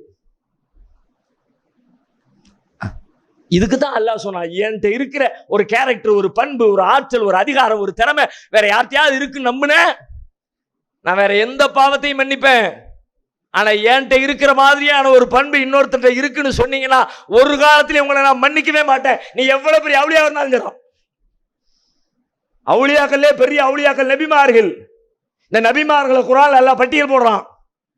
இல்யாஸ் அலைஹிஸ்ஸலாம், ஈசா அலைஹிஸ்ஸலாம், மூசா அலைஹிஸ்ஸலாம், சுலைமான் அலைஹிஸ்ஸலாம், இஸ்ஹாக் அலைஹிஸ்ஸலாம், ஜக்கரியா அலைஹிஸ்ஸலாம், யூசுப் அலைஹிஸ்ஸலாம் என்று ஒரு பெரிய பட்டியலை போட்டுட்டு கடைசியில் அல்லாஹ் சொல்றான், வலவ் அஷ்ரகு லஹபித அன்ஹும் மா கானூ யஅமலூன். இந்த நல்லடியார்கள் எல்லாம் அல்லாஹ்விற்கு இணை கற்பித்தால், அல்லாஹ்வுக்கு இருக்கிற ஆற்றலும் அதிகாரமும் வேறு யாரிடமாவது இருக்கிறது என்று நம்பினால், செயல்பட்டால், சொன்னால், புரிந்து கொண்டால், வலவ் அஷ்ரகு அவர்கள் அப்படி இணை கற்பித்தால், லஹபித அன்ஹும் மா கானூ யஅமலூன் அவர்கள் செய்த அனைத்தும் அழிந்து போகும், அனைத்து நல்லறங்களும் அழிந்து போகும். ஒரு நன்மை மிச்சம் இருக்காது. யாருக்கு? நபிமார்களுக்கே அல்லாஹ் சொல்றான். முந்தைய நபிமார்கள் மட்டும் சொல்லல, நபிகள் நாயகம் ஸல்லல்லாஹு அலைஹி வஸல்லத்தை கூப்பிட்டு அல்லாஹ் சொல்லல, லைன் அஷ்ரக்த நபியே நீர் இணை கற்பித்தாலும். உடனே பிரிச்சுருவாங்கல்ல, முந்தைய நபிமார் வேற, ரசூலுல்லாஹ் அல்லாஹ் வேற மாதிரி பார்ப்பான், மற்ற நபிமார்களை வேற மாதிரி அப்படியெல்லாம் சொல்லுவாங்க. அல்லாஹ் ரசூலுல்லாஹை கூப்பிட்டு சொல்றான், லைன் அஷ்ரக்த நபியே நீர் இணை கற்பித்தாலும் லயஹ்பத்தன் அமலுக உம்முடைய அமலும் வீணாகிவிடும். உங்களுடைய எந்த அமலும் அல்லாஹ்விடத்துல மிச்சம் இருக்காது. நீங்க தொழுக, வச்ச நோன்பு, கொடுத்த ஜகாத்து, ஓதின குர்ஆன், செய்த இபாதத்து எதுவும் மிச்சம் இருக்காது. அப்ப இத்தனை பெரிய பாவத்தை அதனுடைய வீரியம் தெரியாமல், அதனுடைய விளைவு தெரியாமல் நன்மை செய்கிறோம் என்று எண்ணிக்கொண்டு, அதுதான் இதுல இருக்கிற பெரிய சிக்கலே. நாம சரியா தப்பான் கேள்வி இருந்தா, அது தப்பு தான் செய்யறோங்கிற உறுத்தல் இருந்தா, ஒரு நாள் இல்லாட்டி ஒரு நாள் திருந்த வாய்ப்பு இருக்கிறது. ஆனால் நாம் செய்வது நன்மை என்று எண்ணிக்கொண்டு ஒரு காரியத்தை செய்தால் அதிலிருந்து நம்ம வெளியே வருவோமா? சிகரெட் குடிப்பது தவறு, உடல் நலத்துக்கு தீங்கு என்று தெரிந்தால் ஒரு நாள் இல்ல ஒரு நாள் அந்த சிகரெட்டை எப்படியாவது தூக்கி போட்டுணும்பா, அந்த பக்கம் போக கூடாதுப்பா அப்படின்னு திருந்துவதற்கு வாய்ப்பு இருக்கிறது. அதை விட்டுட்டு சிகரெட் குடிக்கிறது ஆரோக்கியம், அதுதான் எனக்கு உடம்புக்கு தெம்பு தருது, அதுதான் உடத்தை ஆரோக்கியமா வச்சுக்குது அப்படின்னு ஒருத்தர் நம்புனா அதுல இருந்து வெளியே வருவாரா? இப்ப நம்ம மக்கள் அதுல இருந்து வெளியே வராம அதிலேயே மூழ்கி கிடக்கிறது பின்னணி என்னன்னு கேட்டா, அதை நல்லது நன்மை நினைக்கிறாங்க. இல்ல இல்ல, அது பெரும் தீமை. உங்க வீட்டு கொசு தொலைக்கு இனி குட் பை சொல்லிடுங்க. ஏன்னா தமிழகம் முழுவதும் இதற்கான ஒரு பெர்மனன்ட் சொல்யூஷன் தான் கொடுக்குறாங்க நம்ம ரஹ்மத் மஸ்கிட்டோ ஸ்கிரீன் சிஸ்டம். இவங்க sliding system, openable system, roller சிஸ்டம்னு இன்னும் பல மாடல்ல செய்து தராங்க. உங்க வீடு மற்றும் தொழில் நிறுவனங்கள்ல ஜன்னல் தோற்றங்கள் துளியும் மாறாமல் கொசு வலைகள் அமைத்து தருவதற்கு இப்பவே ஸ்கிரீன்ல தெரியிற நம்பருக்கு கால் பண்ணுங்க. இதை நியாயப்படுத்துகிற வகையிலே மார்க்க அறிஞர்கள், மக்களை வழிநடத்த வேண்டிய பொறுப்பிலே இருக்கிறவர்கள், அவர்கள் அவங்களுக்கு சப்போர்ட் பண்ற மாதிரி இந்த தீமைகளை புரிய வைக்காம அறியாமையினாலோ அல்லது சொந்த லாபங்களுக்காகவோ அல்லது தாம் பெரிய அறிஞர் என்று மக்கள் மத்தியிலே அறியப்பட வேண்டும் என்கிற காரணங்களுக்காகவோ, எதுக்குன்னு தெரியல, அவங்களுடைய கல்வி அறிஞவன் அல்ல. ஆனா அவங்க என்ன பண்றாங்க? சம்பந்தமில்லாத வசனங்களை, சம்பந்தமில்லாத ஹதீஸ்களை இதுக்கெல்லாம் ஆதாரமாக கொண்டு வந்து காட்டி, இல்ல இல்ல அவங்க சொல்றது நம்பாதீங்க, அவங்க கேட்பாங்க, அவங்களுக்கு காது கேட்கும், நீங்க பேசலாம், நீங்க கேட்கலாம் என்றெல்லாம் அவர்களுக்கு ஆர்வம் ஊட்டுகிறார்கள். குர்ஆன்ல இருந்து அதான் பிரச்சனை. ஆனால் அவர்கள் காட்டுகிற ஆதாரங்களை நீங்க சிந்திச்சு பாருங்க. மறுமையில நீங்க தான் பதில் சொல்ல போறீங்க. கண்டிப்பா அந்த ஆலிம் சார்ந்து உங்களுக்கு சொல்ல மாட்டாங்க. எந்த அறிஞர்கள் வசனத்தை மேற்கோள் காட்டி, எந்த அறிஞர்கள் ஹதீஸை மேற்கோள் காட்டி அவங்கள்ட்ட கையேந்தலாம், இவங்கள்ட்ட கையேந்தலாம், துவா செய்யலாம், அவுலியாக்களுடைய சன்னதியில போய் நிக்கலாம்னு உங்களுக்கு பாயிண்ட் எடுத்து கொடுத்தாங்களோ, கண்டிப்பா நாளை மறுமையில உங்களை காப்பாத்த அவங்க வரவே மாட்டாங்க. தன்னந்தனியாகத்தான் ஒவ்வொருத்தரும் வருவான் இடத்துல. அவரவர் கேள்விக்கு அவரவர் தான் பதில். வேற யாரையும் கூட்டாளியா சேர்த்துக்கிட்டு இவர் எனக்காக வேண்டிய ஆன்சர் பண்ணுவாரு, ஏன் சார்பில் இவர் வாதாடுவாரு அப்படின்னு அல்லாஹ்விடத்துல பேச முடியாது. அந்த அறிஞர்கள் சொல்லக்கூடிய வாதங்களை பாருங்க. குர்ஆன்ல ஒரு வசனம் அல்லாஹ் சொல்றான், வலா தகூலு லிமை யுக்தலு ஃபீ சபீலில்லாஹி அம்வாத். அல்லாஹ்வுடைய பாதையிலே கொல்லப்பட்டவர்களை இறந்தோர் என்று சொல்லாதீர்கள், பல் அஹ்யாவுன், அவர்கள் உயிரோடு இருக்கிறார்கள். இந்த வசனத்தை காட்டுவாங்க பாத்தீங்களா? அவங்க உயிரோடு தாங்க இருக்கிறாங்க. அவங்க இறந்து போயிட்டாங்க, காது கேட்காது, இறந்தவனுக்கு காது கேட்காது. ஆனா இவங்க எல்லாம் உயிரோடு இருக்கிறாங்க. ஏன்? அல்லாஹ்வே சொல்றாங்க, அல்லாஹ்வுடைய பாதையிலே கொல்லப்பட்டவர்களை இறந்தோர் என்று சொல்லாதீர்கள், அவர்கள் உயிரோடு இருக்கிறார்கள். அதோட முடிச்சிருவாங்க. ஆனா அந்த வசனம் அதோட முடிஞ்சிருச்சா? கொஞ்சம் அறிவை கொண்டு சிந்திங்க. சரி, அவங்க உயிரோடு தான் இருக்கிறாங்க. உயிரோடு இருக்கிற ஆளை எதுக்கு புதைச்சு வச்சிருக்கிறீங்க? வாங்க தோண்டி எடுத்துருவோம். உயிரோடு இருக்கிற ஆளை ஏங்க புதைச்சிங்க? சரி, ஒரு அயோக்கியம் கெட்டவன் அதனால புதைச்சிட்டோம், அவன் பூமிக்கு மேல இருந்து பெரிய கேடு பண்றான் அப்படின்னா கூட சரின்னு ஒத்துக்கலாம். அவர் நல்லடியார்ல. நீங்க தான் சொல்றீங்க அவர் அல்லாஹ்வுக்கு நெருக்கமானவர்னு. அப்படிப்பட்ட ஒரு மனுஷனை எதுக்குப்பா பூமிக்குள்ள வச்சு தோண்டி எடுத்துருவோமா? அப்ப அது எப்படி? அப்ப அதுக்கு அர்த்தம் வேறன்னு புரியுதா இல்லையா? அவர் இறந்துட்டாருன்னு தெரிய போய் தானே அடக்கம் பண்ணுனீங்க. அவர் இறந்துட்டாருன்னு தெரிய போய் தானே அவருடைய சொத்துக்களை வாரிசுகள் பங்கு வச்சாங்க. அவர் இறந்துட்டாருன்னு தெரிஞ்ச பிறகுதானே மௌத்துக்கு என்னென்ன வேலைகள் செய்யணும் அந்த வேலைகள் எல்லாம் செஞ்சீங்க. கஃபன் பண்ணீங்க, குளிப்பாட்டினீங்க, அடக்கம் பண்ணினீங்க, தொழுகை நடத்தினீங்க. உயிரோடு இருக்கிறவரையா கஃபன் பண்ணினீங்க, உயிரோடு இருக்கிறவரையா அடக்கம் பண்ணினீங்க, உயிரோடு இருக்கிறவருக்கா ஜனாசா தொழுகை நடத்தினீங்க. இதை புரிஞ்சுக்கிறது பெரிய விஷயம் இல்லை. எந்த வசனத்தை ஆதாரம் காட்டுறாங்களோ அந்த வசனத்திலேயே அல்லாஹ் பேசுறான். அவர்கள் உயிரோடு இருக்கிறார்கள், வலாக்கில்லா தஷூரூன், என்றாலும் நீங்கள் அதை அறிந்து கொள்ள மாட்டீர்கள், உணர மாட்டீர்கள், உங்களுக்கு தெரியாது. வேறொரு வசனத்தில் அல்லாஹ் சொல்றான், அஹ்யாவுன் இன்த ரப்பிஹிம், அவர்கள் தமது இறைவனிடத்திலே உயிரோடு இருக்கிறார்கள். உயிரோடு இருக்கிறாங்கன்னா ஓம் பார்வையில, ஓம் ஊர்ல, ஓம் அறிவுக்கு உட்பட்டு உயிரோடு இல்லப்பா. ஓம் பார்வையில மூத்தா போயிட்டாங்க. அல்லாஹ்வுடைய பார்வையில அவனது சொர்க்கத்துல அவங்க உயிரோடு இருக்கிறாங்க. யுர்ஸகூன், உயிரோடு இருக்கிறது மட்டும் இல்ல, அங்கே அவர்கள் உணவளிக்கப்படுகிறார்கள். அல்லாஹ் சாப்பாடு கொடுக்கிறான்.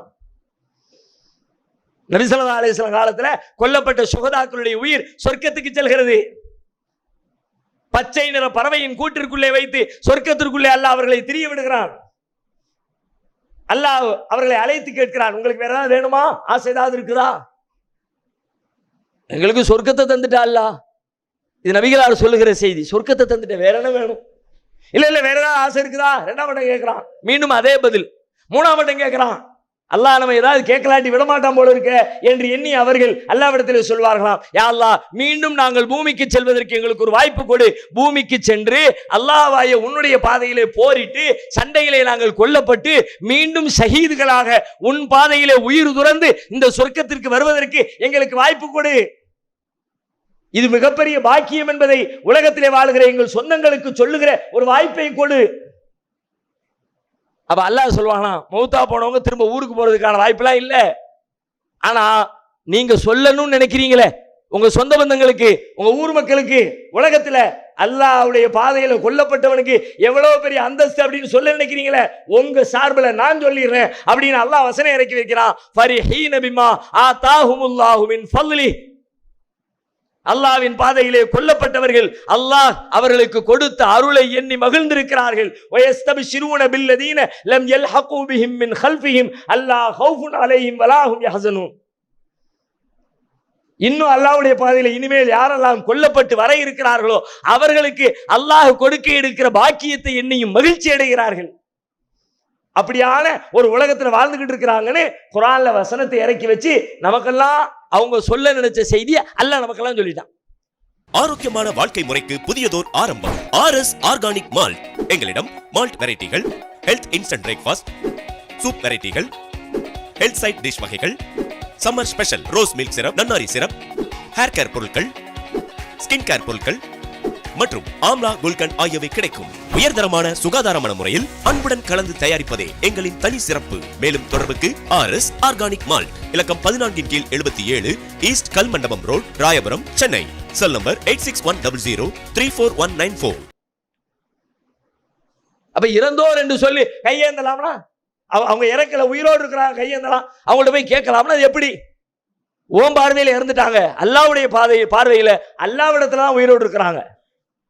உடனே சொல்லுவாங்க, இல்ல இல்ல செருப்போசை கேட்கும் சொல்லியிருக்காங்களே, அந்த செய்தியே நல்லா நமக்கு சொல்லுது. செருப்போசை கேட்கும்னு தான் சொன்னாங்கன்னா அவங்களுக்கு காது கேட்கும், நீங்க பேசுற எல்லாத்தையும் கேட்பாங்கன்னா அவங்களுக்கு கேட்கும்னு சொல்லி மொட்டையா முடிச்சிருக்கலாம்.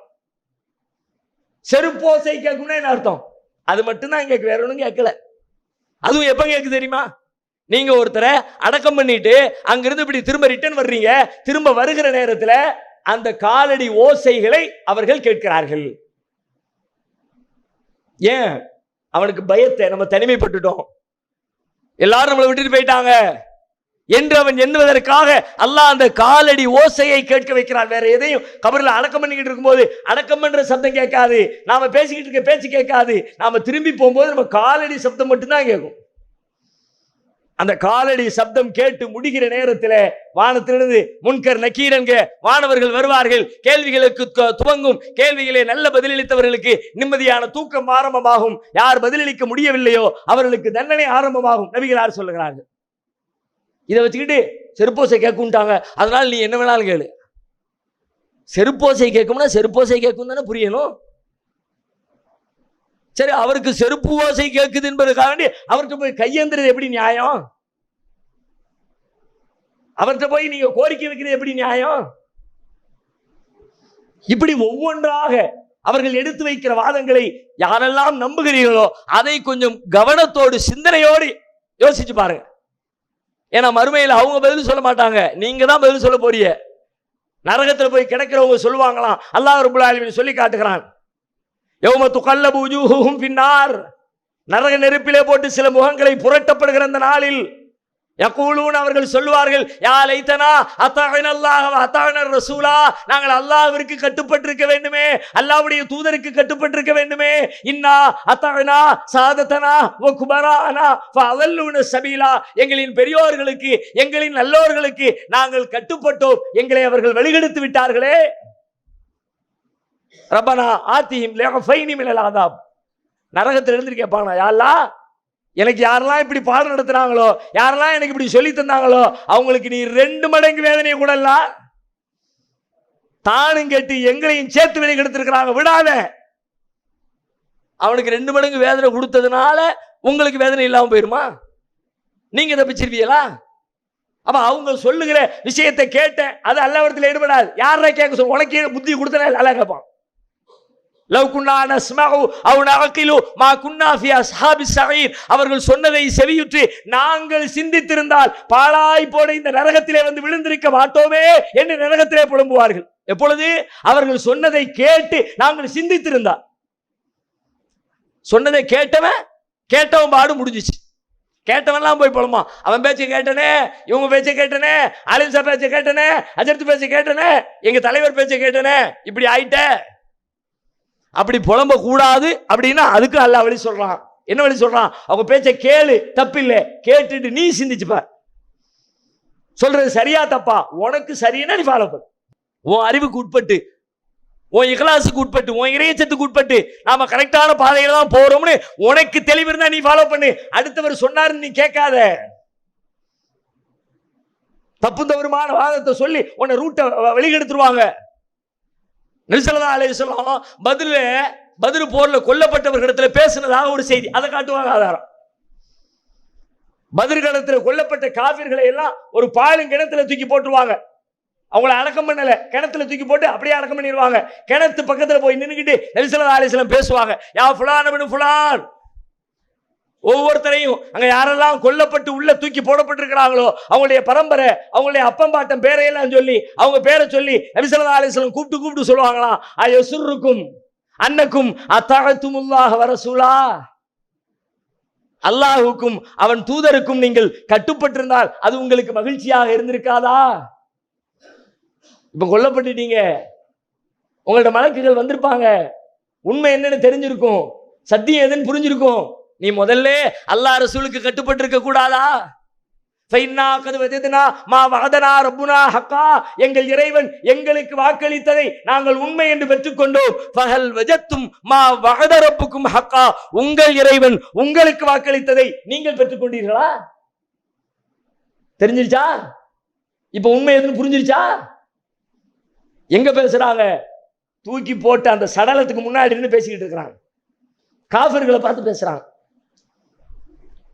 இது ஒரு ஆதாரம். பாத்தீங்களா, இறந்தவங்களை பார்த்து பேசியிருக்காங்க அப்படின்னு கேட்கும் தானே. சரி, ஒரு பேச்சுக்கு வாதத்துக்கு பின்னாடி உள்ள வார்த்தையை படிச்சா இல்லைன்னு ஆயிரும். சரின்னு ஒத்துக்கிட்டா கூட அப்ப நீங்க யார்கிட்ட போய் கேட்கறீங்க? காஃபிர்கள்டையா? இஸ்லாத்தை அழிக்க அவங்கள்ட்ட பேசியிருக்காரு. சொல்லா நல்லடியார்கள்ட்ட, சஹாபாக்கள்கிட்ட, முன்னால் இருந்து அடக்கம் செய்யப்பட்ட நபிமார்கள்ட்ட போய் பேசுனதா இல்லை. ஹதீஸ் எதை காட்டுது? இஸ்லாத்தை அழிக்க வந்த காஃபிர்களை படுகொலை பண்ணி அவங்கள போர்ல கொன்னு அவங்கள தூக்கி போட்டு அவங்கள்ட்ட தான் பேசுறாங்க. அப்ப நீங்க அவங்கள்ட்ட கேட்குறீங்க? பக்கத்துல உமர் ரலியல்லாஹு அன்ஹு நிற்கிறாங்க. அவங்க கேட்கிறாங்க ரசூலுல்லாஹ்ட்ட, யா ரசூலுல்லாஹ் மா துகல்லிமு மின் அஜ்சாதின் லா அர்வாஹ லஹா. உயிரற்ற சடலங்களோட பேசுகிறீர்கள். அவங்களே கரெக்டா புரிஞ்சிருக்கலாம். கேள்வியே நமக்கு விளங்குது. என்ன விளங்குது? உயிரற்ற சடலத்துக்கு கேட்காத அப்படின்னு போய் தானே உமர் ரலியல்லாஹு கேள்வி கேட்கிறாங்க. உடனே ரசூலுல்லாஹ், என்ன உயிரற்ற சடலங்கிற? அவங்களாம் அல்லாஹ்வின் பாதையில் கொல்லப்பட்டவர்கள்ப்பா, அவங்களாம் உயிரோடு இருக்கோம் அப்படியே சொன்னாங்க. சொல்ல அதுக்கு கவுண்டரே கொடுக்கல, ஏத்துக்கிட்டாங்க. ஆமா, நீ சொல்றது கரெக்ட் தான். உயிரற்ற சடலங்களோடு பேசினால் கேட்காதுதான். அதை கண்டிக்கல, அதை தப்புன்னு சொல்லல. சொல்லாம அடுத்து என்ன சொல்றாங்க? வல்லதி நஃப்சு முஹம்மதின் பியதி. இந்த முஹம்மதுடைய உயிர் யாருடைய கைவசம் இருக்கிறதோ அவன் மீது ஆணையாக சொல்லுகிறேன். மா அன்தும் பிஅஸ்மஅ லிமா அகூலு மின்ஹும். நான் சொல்லுவதை அவர்களை விட நீங்கள் ஒன்றும் சிறப்பாக செவிமடுக்கவில்லை.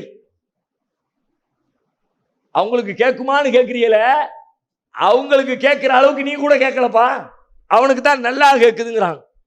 நமது தாருஸ்ஸலாம் வாழ்வியல் பயிற்சி மையத்தில் இஸ்லாத்தை கற்க வருவோருக்கு உணவு, தங்குமிடம், ஹத்னா, அபிடவிட் மற்றும் பெயர் மாற்றம் உள்ளிட்ட அனைத்தையும் செய்து கொடுக்க நபர் ஒருவருக்கு ரூபாய் 15,000 செலவாகிறது. இறையருளால் அதற்குரிய வாய்ப்பும் வசதியும் பெற்றவர்கள் ஒருவருக்கோ இருவருக்கோ தம்மால் இயன்றவருக்கு பொறுப்பேற்று இப்பணியில் தம்மையும் இணைத்துக் கொள்ளுமாறு அன்போடு கேட்டுக்கொள்கிறோம். இம்மையின் மூலம் மறுமையை வெல்லும் மகத்தான பணிகள் தொடர உங்கள் துஆக்களை கேட்கிறோம். சிந்தனை, செயல், பொருளாதாரம் உள்ளிட்ட அனைத்து வித ஒத்துழைப்பையும் உங்களிடம் எதிர்பார்க்கிறோம். உங்களுடைய ஜகாத் மற்றும் நன்கொடைகளை கீழ்கண்ட வங்கிக் கணக்கில் அனுப்பவும். பாத்தீங்களா? அப்ப இறந்து போனவங்களுக்கு நல்லா கேட்கும், நம்மளை விட நல்லா கேட்கும். அன்னை ஆயிஷா ரலியல்லாஹு அன்ஹா இந்த செய்திக்கு விளக்கம் அளிக்கிறார்கள். பின்னாடி உமர் ரலியல்லாஹு அன்ஹு வழியாக இந்த செய்தி வருது, இப்படி ரசூலுல்லாஹ் பேசுனாங்க, நான் கேட்டேன் என்ற செய்தி வருகிற பொழுது அன்னை ஆயிஷா நாயகி சொல்றாங்க, இறந்தோருக்கு செவியேற்கும் என்ற அடிப்படையில் நபி ஸல்லல்லாஹு அலைஹி வஸல்லம் இதை சொல்லலப்பா. அப்படி சொன்னா அல்லாஹ் குர்ஆன்ல சொல்றானே, இன்னகலா துஸ்மிஉல் மௌதா, இறந்தோரை நீ செவியேற்க செய்ய முடியாது அல்லாஹ் சொல்றானே, அதுக்கு மாத்தமா ரசூலுல்லாஹ் சொல்லுவாங்க நீங்க சொல்ல வர்றீங்களா? வமா அன்த பிமுஸ்மிஇ மன் ஃபில் குபூர், கபர்களில் உள்ளோரை நீ செவியேற்க செய்ய முடியாது என்று அல்லாஹ் சொன்னானே, அதுக்கு மாத்தமா ரசூலுல்லாஹ் சொன்னாங்க நீங்க சொல்ல வர்றீங்களா? ஒரு நாளும் குர்ஆனுக்கு மாத்தமா ரசூலுல்லாஹ் பேச மாட்டாங்க. ரசூலுல்லாஹி ஸல்லல்லாஹு அலைஹி வஸல்லம் என்ன சொன்னாங்க தெரியுமா? அவங்க செவியேற்கிறார்கள் சொல்லல, கேட்கிறாங்கன்னு சொல்லல. யஸ்மஊனலான், இப்பொழுது கேட்கிறார்கள் சொல்லல. யஅலமூனலான், இப்பொழுது அறிகிறார்கள். உங்களை விட நன்றாக அறிந்து கொண்டார்கள். உனக்காவது டவுட் மறுமையை பத்தி, அல்லாஹ்வை பத்தி, கேள்வி கணக்கு பத்தி, மரணத்தை பத்தி இன்ன வரைக்கும் நீ பார்க்கல, செத்தாதான் உங்களுக்கு தெரியும். ஆனா அவங்க செத்துட்டான், இவனுக்கு அப்ப அவனுக்கு கன்ஃபார்மா தெரிஞ்சிருச்சு. இன்னஹும் ல யஅலமூனலான். அன்னை ஆயிஷா நாயகி விளக்கம் தர்றாங்க. கேட்கிறாங்கன்னு அர்த்தம் வைக்காதீங்கப்பா, புரிஞ்சுக்கிறாங்கன்னு வை. நல்லா புரிஞ்சுக்கிட்டாங்க. அதனால தான் ரசூலுல்லாஹ் அவங்கள பார்த்து கேள்வி எழுப்புறாங்க. ஒழுங்கா இருந்திருந்தா சந்தோஷமா இருந்திருக்குமே, அல்லாஹ் ரசூலுக்கு கட்டுப்பட்டு நிம்மதியா இருந்திருக்கலாமே. இப்படி அவர்கள் வைக்கிற வாதங்கள் எல்லாம் செருப்போசை கேட்கும், எனவே அவுலியாக்கள் கேட்பார்கள். போரிலே கொல்லப்பட்டவர்கள் உயிரோடு இருக்கிறார்கள், எனவே அவுலியாக்களிடத்திலே கேளுங்க. இன்னும் சொல்ல போனா, நீங்க எந்த அவுலியாக்களிடத்திலாம் போய் கையேந்திரீங்களோ அவங்க எல்லாருடைய வரலாற்றிலையும் அவர்கள் எல்லாம் போர்க்களத்திலே போய் கொல்லப்பட்ட ஷஹீதுகள்லாம் நீங்க வரலாறு சொல்றீங்க. பல பேருக்கு வரலாறே இல்லை. பல பேருடைய வரலாறு போர்க்களத்துக்கு அவங்களுக்கு சம்பந்தமே இல்லை. நம்ம ஊர்ல இருக்கிற ரத்தர்ஷால இருந்து எடுத்துக்கோங்க, நாகூர் தர்கா அடக்கப்பட்டிருக்கிற சாவுலமீது பாஷா எடுத்துக்கோங்க, அஜ்மீர் காஜா மொய்னுத்தீன் சிஸ்தி எடுத்துக்கங்க, தமிழ்நாடு லோக்கலா இருக்கட்டும், இந்தியா முழுக்க இருக்கிற ரொம்ப ஃபேமஸான எந்த அவுளியாவை எடுத்துக்கங்க, நீங்க வைத்திருக்கிற பெரும்பாலான அவுளியாக்கள் நாதாக்கள் என்று கொண்டாடுகிறவர்கள் எல்லாம் போர்க்களத்திலே கொல்லப்பட்டவர்களா? அதுவும் இல்லையே. பிறகு எப்படி நீங்க அவங்களாம் உயிரோடு இருக்கிறாங்க, அவங்கள்ட்ட கையேந்திரீங்க என்று அல்லாஹ் வேறு விஷயமாக சொன்ன செய்தியை இங்க கொண்டு எப்படி நீங்க ஜாயின் பண்றீங்க? சம்பந்தம் இல்லாத கொண்டு பொறுத்துறீங்க. நபி ஸல்லல்லாஹு அலைஹி வஸல்லம் கபரிஸ்தானுக்கு போனா சலாம் சொல்ல சொன்னாங்கல்ல, அப்ப அதுக்கு என்ன அர்த்தம்? உடனே அடுத்து கேட்பாங்க, அஸ்ஸலாமு அலைக்கும் யா தார கௌமி முஃமினீன், மூமின்களின் கூட்டத்தாரே உங்கள் மீது சலாம் உண்டாகட்டும். வ இன்னா இன்ஷா அல்லாஹு பிக்கும் லலாஹிகூன், அல்லாஹ் நாடினால் நாங்க இன்னும் சீக்கிரமா உங்களோட வந்து சேர்ந்துருவோம். அன்தும் சலஃபுனா வ நஹ்னு பில் அஸர், நீங்க முன்னாடி போயிட்டீங்க, நாங்க பின்னாடி வந்துருவோம். இப்படின்னு கபர் ஜியாரத்துக்கு போய் நீங்க சொல்லுங்கன்னு ரசூலுல்லாஹ் நமக்கு ஒரு துஆவை சொல்லியிருந்தான். கபரிஸ்தானுக்கு போனீங்கன்னா அஸ்ஸலாமு அலைக்கும் சொல்லுங்க. உடனே நம்ம ஆலிம்கள் கேள்வி கேட்கிறாங்க, அஸ்ஸலாமு அலைக்கும் என்ன அர்த்தம்? காது கேட்காத சலாம் சொல்லுவோமா? சலாம் சொல்றோம்னாலே காது கேட்குதுன்னு அர்த்தம். அப்ப காது கேட்குது, நீ அவர்கிட்ட பேசலாம், நீ பேசுறது அவருக்கு புரியும் அப்படின்னு சொல்லிவிட்டு இந்த சலாமை வச்சுக்கிட்டு ஒரு வாதத்துக்கு நான் சொல்றேன், இது சரி என்று சொன்னால், அப்படியானால் இவ்வளவு தூரம் நாம் பார்த்த அந்த வசனங்களும் நேரடியாக பல விஷயங்களை சொன்ன நபிகள் நாயகத்தினுடைய பொன்மொழிகளும் அதற்கு என்ன அர்த்தம்? அது அல்லாஹ்னு சொன்னா, கேட்காதுன்னு அல்லாஹ்னு சொன்னா, கேட்க வைக்க முடியாதுன்னு அல்லாஹ்னு சொன்னா, அப்ப அந்த வசனத்தை எல்லாம் தூக்கி குப்பையில போட்டுருவோமா? நீங்கள் ஒரு வார்த்தைக்கு இதுதான் அர்த்தம்னு எடுக்கிறதா இருந்தா அதுக்கு முரணில்லாத மத்த வசனங்களுக்கு முரணில்லாத வகையில தானே பொருள் கொள்ளணும். மற்ற வசனத்தை எல்லாம் தூக்கி குப்பையில போட்ட மாதிரி போட்டுட்டு இதுக்கு மட்டும் அர்த்தம் அஸ்ஸலாமு அலைக்கும் சொல்றவன் அஸ்ஸலாமு அலைக்கும் சொன்ன எல்லா இடத்துலையும் சலாம் சொல்றோம், பக்கத்தில் உள்ள ஒரு கேட்கும், அவருக்கு புரியணும், அவர் பதில் சொல்லணும் என்கிற அர்த்தத்தில் மட்டுமே சலாம் சொல்லப்படுவதில்லை. நாம ஒருத்தருக்கு ஒருத்தர் சலாம் சொல்லும்போது அதுக்கு அர்த்தம் அது. உங்களை பார்க்கிறேன், நான் சலாம் சொல்றேன், உங்க காதுல விழுது, நீங்க பதில் சொல்றீங்க, இது ஓகே. எல்லா இடங்களிலும் இதுவே பொருள் அல்ல. எல்லா இடங்களிலும் இதுதான் பொருள் என்று சொன்னால் ஒரு பேச்சுக்கு ஒரு வாதத்துக்கு நான் கேட்கிறேன்.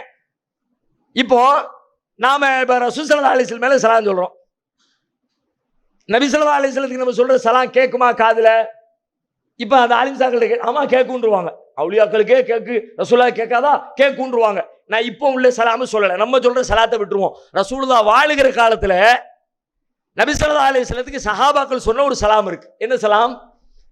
நம்ம எல்லாரும் தொழுகிறோம்ல, தொழுகிற நேரத்தில் அத்தஹியாத் ஓதும்போது அத்தஹியாத்துல ஒரு சலாம் சொல்றோம். அத்தஹியாத்து லில்லாஹி வஸ்ஸலவாத்து வத்தய்யிபாத்து அஸ்ஸலாமு அலைக்க அய்யுஹன் நபி. அலைக்கும் அப்படின்னா பன்மை, அலைக்க அப்படின்னா சிங்கிள் ஒருமை, சிங்குலர் புளூரல். அஸ்ஸலாமு அலைக்க அஸ்ஸலாமு அலைக்கும். இப்ப ரசூலுல்லா ஒரு ஆளுக்கு சலாம் சொல்றதுனால அங்க வார்த்தை எப்படி வருது? அஸ்ஸலாமு அலைக்க ஐயுஹன் நபி, நபியே உங்கள் மீது சலாம் உண்டாகட்டும். நம்ம சொல்றதை விட்டுருவோம். ஏன்னா இப்ப நம்ம சொல்றதை பத்தி பேசுறா, இது கேட்கும் ரசூலுல்லாஹுன்றுவாங்க. இப்ப ரசூலுல்லா காலத்துல வாழ்ந்தவங்க சஹாபாக்கள் அத்தையாத்துல உட்கார்ந்துக்கிட்டு அஸ்ஸலாமு அலைக்க ஐயுஹன் நபி அப்படின்னு சொன்னாங்கல்ல, சொன்ன உடனே ரசூலுல்லா காதுல கேட்கும்னா சொன்னாங்க. நிஜமாவே அதுதான் அதுக்கு அர்த்தம்னு சொன்னா, ரசூல் ஸல்லல்லாஹு அலைஹி வஸல்லம் சலாம் கொடுத்த உடனே சொன்ன எல்லாத்துக்கும் அலைக்கும் சலாம் அலைக்கும் சலாம் அலைக்கும் சலாம் அலைக்கும் சலாம் அலைக்கும் சலாம். சலாம் சொன்னா சலாத்துக்கு பதில் சொல்லணும்ல. சலாம் சொல்றது கூட சுன்னத்து, சலாத்துக்கு பதில் சொல்றது கடமையாயிருது இல்ல. ஒரு முஸ்லீம் இன்னொரு முஸ்லீமுக்கு செய்ய வேண்டிய கடமையில ஒண்ணு என்ன? சொல்லப்பட்ட சலாமுக்கு பதில் சொல்லணும்ல, ரத்து சலாம். இப்போ நூத்துக்கணக்கான சஹாபாக்கள் அவங்க காலத்துல தொழுகையில உட்கார்ந்துக்கிட்டு அஸ்ஸலாமு அலைக்க ஐயுஹன் நபி, நபியே உங்கள் மீது சலாம் உண்டாகட்டும்னு சொன்னாங்களே, எந்த சலாமுக்காவது ரசூலுல்லாஹி அலைக்கும் சலாம் சொன்னாங்களா? அப்ப இந்த சலாமுக்கு என்ன அர்த்தம்? காதுல கேட்கணும், அது அவங்களுக்கு செய்யப்படுற துவா, அவ்வளவுதான். ரசூலுல்லாஹ்வுக்கு செய்யற துவா. அது மாதிரி கபிரிஸ்தானுக்கு போனோம்னா அஸ்ஸலாமு அலைக்கும்னு சொன்னா உங்கள் மீது நீ சொன்னாலும் அதுக்கு அர்த்தம் என்னன்னா நீங்க அவங்களுக்கு செய்யற துவா, அவ்வளவுதான். அல்லாஹ்வுடைய அருள் உங்களுக்கு வரட்டும், அவ்வளவுதான். அல்லாஹ்வுடைய சாந்தி உங்களுக்கு கிடைக்கும், அவ்வளவுதான். நீங்க அவங்களுக்கு செய்யற துவா என்ற அர்த்தமே தவிர அதை விட்டுவிட்டு அது கேட்கும், கேட்கிறதுக்கு பதில் சொல்லணும். சரி, ஒரு வாதத்துக்கு அப்படியே ஏத்துக்கிறேன், சலாம் வந்து அவருக்கு கேட்குதே வச்சுக்குவோம். கேட்டுச்சுன்னா இப்போ அவருடைய கடமை என்ன? கேட்டுருச்சுல, பதில் சொல்லணும்ல. நான் சொன்னதாவது சொன்னது, இப்ப அவர் ஆன்சர் பண்ணணும்ல. பண்ணாரா? பண்ணணும்ல. இல்ல இல்ல உள்ளே பண்ணிருப்பாரு. அது எப்படி ஏத்துக்குமே? நான் இப்ப உங்கள்ட்ட வந்து சலாம் அஸ்ஸலாமு அலைக்கும், நீங்க பேசாம போறிய, திரும்ப கூப்பிட்டு சலாம் சொன்னோம்ல, பதில் சொன்னியா? சொல்லிட்டேன் பாண்ணா, சொல்லிட்டேன், காதுல கேட்கிற மாதிரி சொல்லணும்ல. பண்ண மனசுக்குள்ளே சொல்லிட்டேன். மனசுக்குள்ள சொல்றதெல்லாம் இங்க ஏத்துக்கப்படாது. மனசுக்கு அது அல்லாட்ட போய் சொல்லிக்க. மனசு தெரிஞ்சவன் அல்லா, எனக்கு மனசு தெரியாது. எனக்கு என்ன தெரியும்? நீ சொல்ற வார்த்தை தான் தெரியும். அப்போ என் வார்த்தையில சொல். நான் அஸ்ஸலாமு அலைக்கும் சொன்னா நீ அலைக்கும் சலாம் சொல்லு, இதுதானே? இப்ப நான் தர்கால போய் நின்னுக்கிட்டு அஸ்ஸலாமு அலைக்கும் சொல்லிட்டேன், இப்ப அவர் எனக்கு ஆன்சர் பண்ண சொல்லுங்க. சொல்லுவாரா? மாட்டார்ல, முடியாதுல்ல, நடக்காதுல்ல. அது பிறகு அவர் உயிரோடு இருக்கிறார்னா அதான் அல்லாஹ் சொன்னான், அவர்கள் செவியுற்றாலும் உங்களுக்கு பதிலளிக்க மாட்டார்களப்பா. பதிலளிக்காதவர்களை போய் அழைத்து கொண்டிருக்கிறானே, இவனை விட வழிகேடன் வேறு எவன் இருக்கிறான்? எவன்ட்ட ஆன்சர் கிடைக்காதோ அவன்கிட்ட போய் பேசுறீங்க அப்படின்னு அல்லாஹ் கேட்கிற கேள்விக்கு என்ன அர்த்தம்? அவ்வளவு விடுங்க. நம்ம தனியா தொழும் பொழுது அஸ்ஸலாமு அலைக்கும், நம்ம தொழுது முடிக்கிற இடத்துல அஸ்ஸலாமு அலைக்கும் சொல்லணும், அதுக்கு என்ன அர்த்தம்? அஜர்த்து தொழுகை நடத்துறார், அஸ்ஸலாமு அலைக்கும் ரஹ்மத்துல்லாஹ், நம்ம எல்லாரும் காலையும் விழுந்துருச்சு. சலாம் கேட்டா என்ன செய்யணும்? அலைக்கும் சலாம் ரஹ்மத்துல்லாஹ். இப்ப எல்லாரும் அவர் அஸ்ஸலாமு அலைக்கும் சொல்ல அலைக்கும் சலாம் சொல்றீங்களா? நீங்களும் அஸ்ஸலாமு அலைக்கும் சொல்றீங்களா? இது என்ன கூத்தா இருக்கு? அஸ்ஸலாமு அலைக்கும் சொன்னா அலைக்கும் சலாம் தான் சொல்லணும், அஸ்ஸலாமு அலைக்கும் திரும்ப அஸ்ஸலாமு அலைக்கும்னா அப்ப அதுக்கு என்ன அர்த்தம்? இது பதில் சொல்வதற்காக சொல்லப்படுகிற சலாம் அல்ல. தொழுகையை முடிக்கின்ற முறைகளில் ஒன்று சலாம், அவ்வளவுதான். தொழுகையினுடைய துவக்கம் தஹ்ரீமுஹா தக்பீர், தஹ்லீலுஹா தஸ்லீம். தொழுகையின் துவக்கம் தக்பீர், தொழுகையின் முடிவு சலாம், அவ்வளவுதான். அதுக்காக சொல்லப்படுற சலாம். இந்த சலாமுக்கு அவர் கேட்கிறாரு, அவர் பதில் சொல்லணும் அப்படின்ற எதிர்பார்ப்பு இல்லை. அது போலத்தான்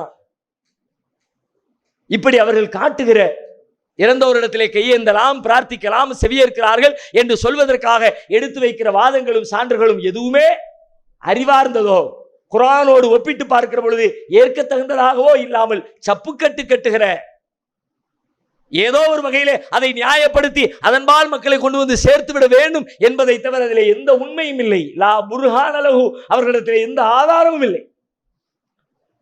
எனவே தர்காக்களுக்கு செல்வது, இறந்தோர் செவியேற்பார்கள் என்று நம்புவது, அவர்களிடத்திலே பிரார்த்திப்பது, கையேந்துவது, துவா செய்வது, அவர்களை பரிந்துரைக்காக கோரிக்கை வைப்பது, அவர்கள் நம்முடைய நோய்களை எல்லாம் குணப்படுத்துவார்கள் என்று நம்புவது உள்ளிட்ட அத்தனை காரியங்களும் அல்லாஹ்வுடைய மார்க்கத்திலே ஏற்க முடியாத பெரும் பாவங்களை கொண்டு வந்து சேர்க்கிற காரியங்கள் என்பதை உணர்ந்து அதிலிருந்து விலகி நடக்க முயற்சிப்போமாக. அல்லாஹ் நம் அனைவருக்கும் அதற்குரிய நல்லொருளை தந்தருவானாக. வாஹிரு தஅவானா அல்ஹம்துலில்லாஹி ரப்பில் ஆலமீன்.